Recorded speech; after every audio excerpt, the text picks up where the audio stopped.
The Ill-Fated Search, Chapter 4, First Part. Perhaps you could say the good omens continued. It was just shortly after daybreak that sunlight and blue sky began spreading behind the blizzard. About the same time, Lurie woke up. His color had returned, and his mind was sharp.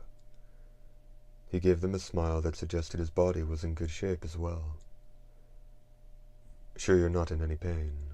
Vera asked, to which he answered in the affirmative, nodding exuberantly. After some reflection, Vera called Dust over and said, "Our friend here is going to bring you down off the mountain." "I don't want to go," the boy replied, pursing his lips tightly and shaking his head. "Well, to be honest, you're just slowing us down." "I know that. That's why I started up alone in the first place. Going it alone is all well and good, but if anything were to happen to you, we'd have to go rescue you. You're not alone anymore. Please, just go on ahead. That way, if something happens to me, you won't know about it. All you have to do is keep moving straight ahead and not turn around." "You know we couldn't do that." Vera let out a sigh. Her patience was wearing thin.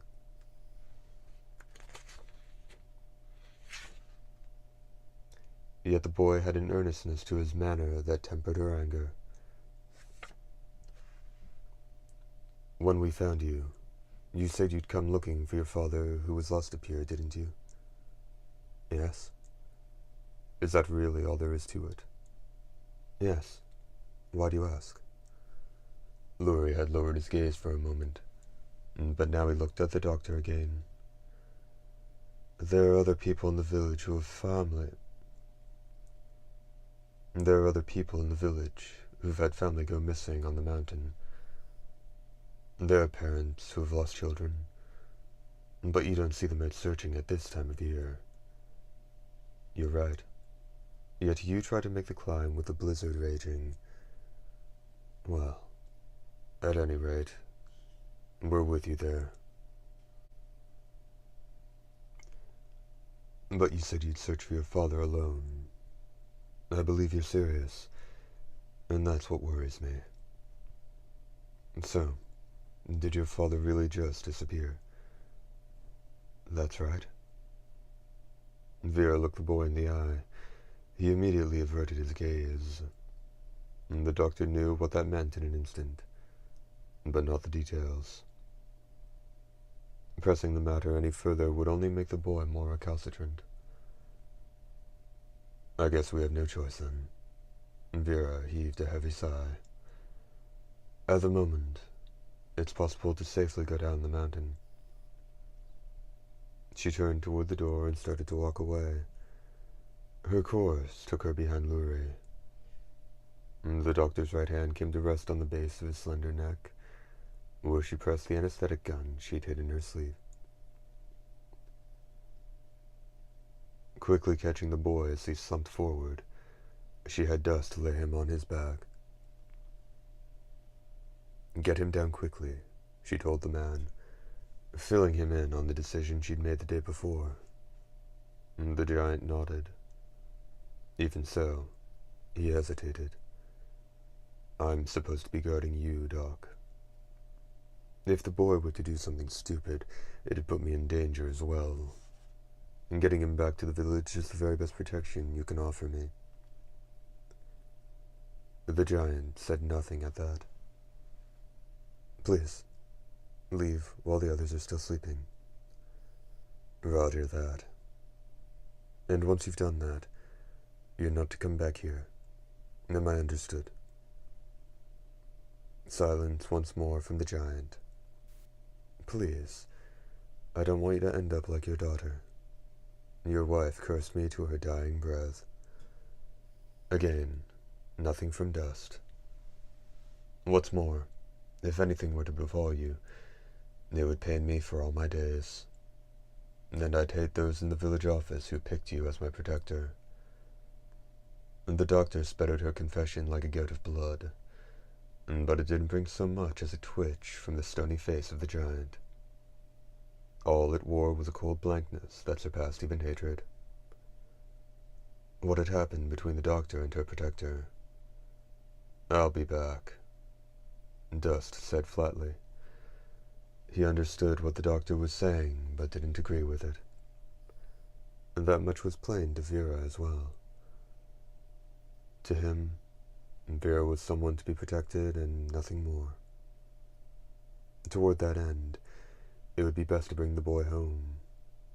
He'd decided that, and nothing more. "But if I don't make it, don't worry.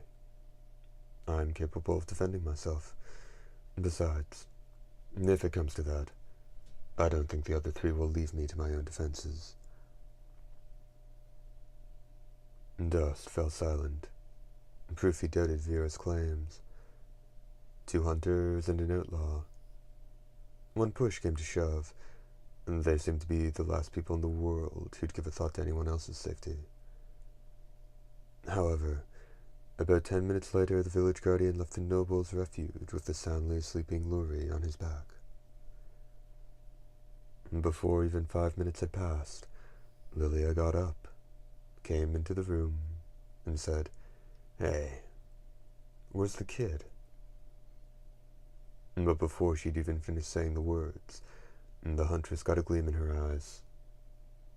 "Don't tell me you sent them back to the village." "It's still close enough to go back. And besides, the boy's just going to be in the way later."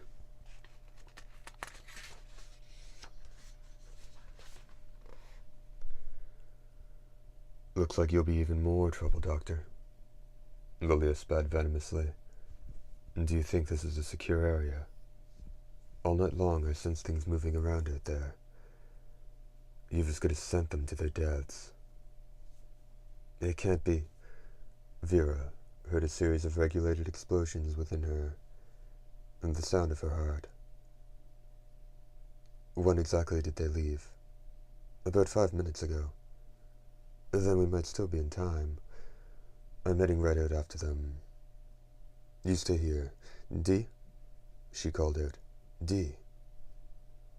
Still shouting toward the door, and the huntress moved into the living room with the gait of a predator about to pounce on its prey. Before 10 seconds had passed, she returned, saying, "He's not here." She groaned the words, as if biting off a chunk of her own fate. What the hell is he doing? At this point, she put on her poker face. Well, that's 1 or 2 fewer children around. Good riddance, I say. And with that, she added, "This is a hell of a way to roll out of bed. I'm going to go see if I can catch up to them." It sure would help if the big fellow was carrying some sort of radio, though. Unfortunately, no. Lilia clucked her tongue and slapped the hilt of the longsword she carried. At that point, Cray poked his sleepy-eyed head in and asked, "Hey, what's going on?" "The right man at the right time," Lilia said, looking fit to lick her chops with anticipation. Come again. Page break.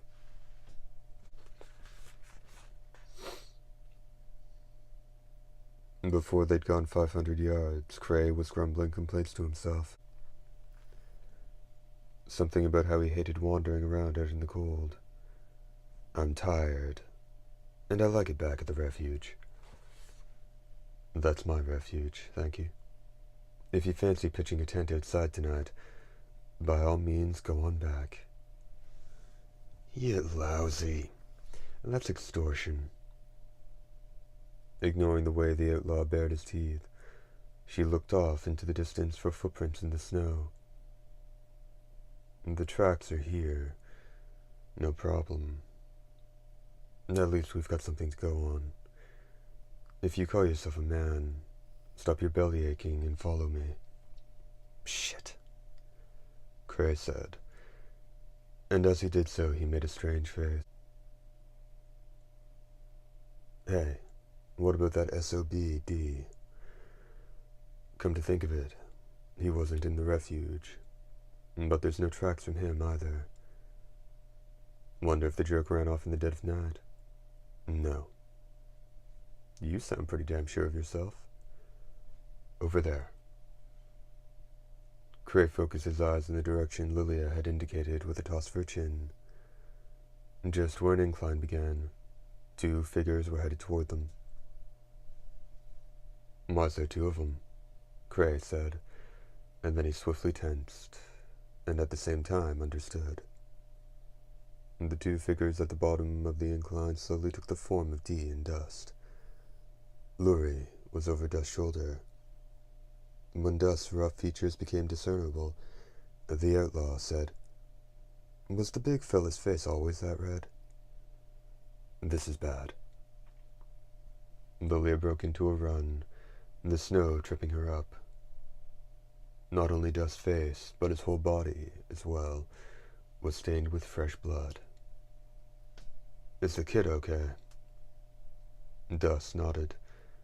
A flesh-tone plaster had been applied to the split in his forehead. It was an antiseptic product. Vera had most likely given it to him. And the boy never the wiser. Lucky little Brad, said Lilia. On Dust's back, Lurie slumbered peacefully, not yet roused from the anesthetic.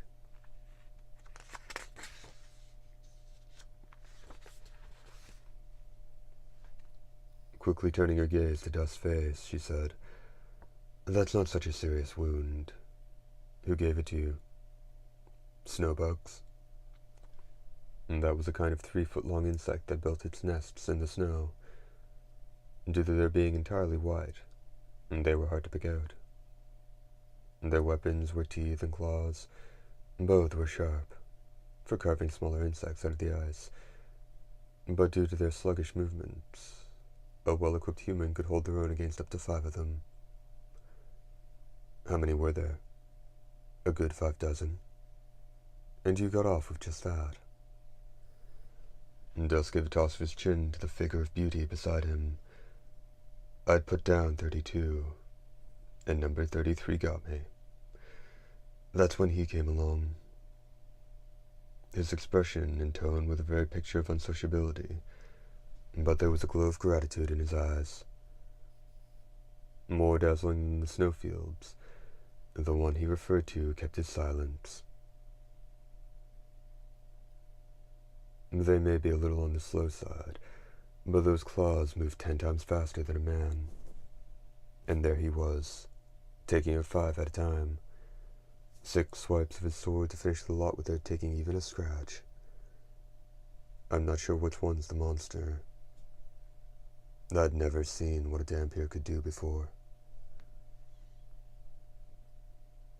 As they walked side by side, Lilia asked Dee, "So, Mr. Dhampir, mind if I put a question to you?"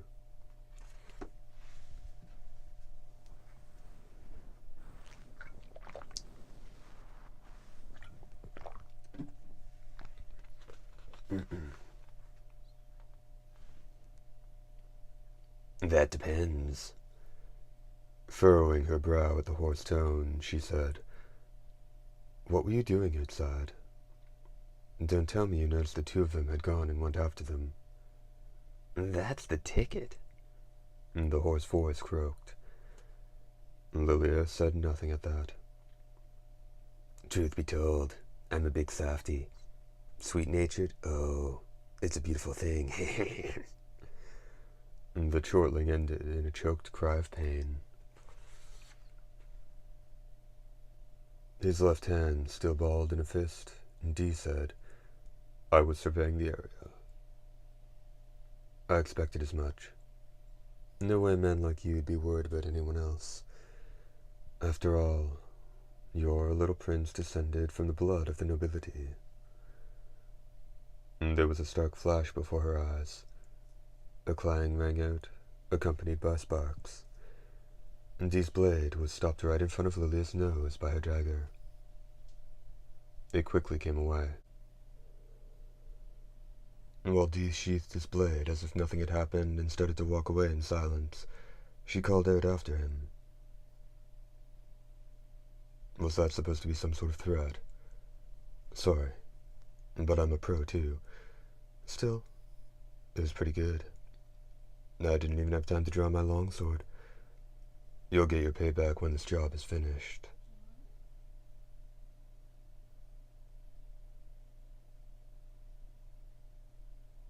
Let it go. What? With that angry question, Lilia turned and found Dust, who was also about to walk away. Just what the hell is that supposed to mean? Without halting, he said in a grave tone, I'm surprised he let you live. Treated you like a lady, I guess. He's a softie, that much is for sure, but a softie to be feared. Take that back. I stopped his sword, Lilia retorted, unable to restrain herself. Her pride as a hunter was at stake, and because he cut you in a way that would allow you to stop him. Allow me to stop him? And what's this about cutting me? Lowering his left hand, Dust rubbed the tip of her nose with his index finger. Get that taken care of. It'll spoil your looks. Just a child strapped to his back, but then the huntress noticed something out of the ordinary. Feeling an itch, she touched her index finger to her face, then held it in front of her eyes. It can't be, she groaned in a low voice. It was a tone she'd never heard herself use, full of surprise, fear, and despair. Her fingertip was damp with red. It was Lilia's own lifeblood, trickling from the wound Dee's blade had dealt her. First part, end.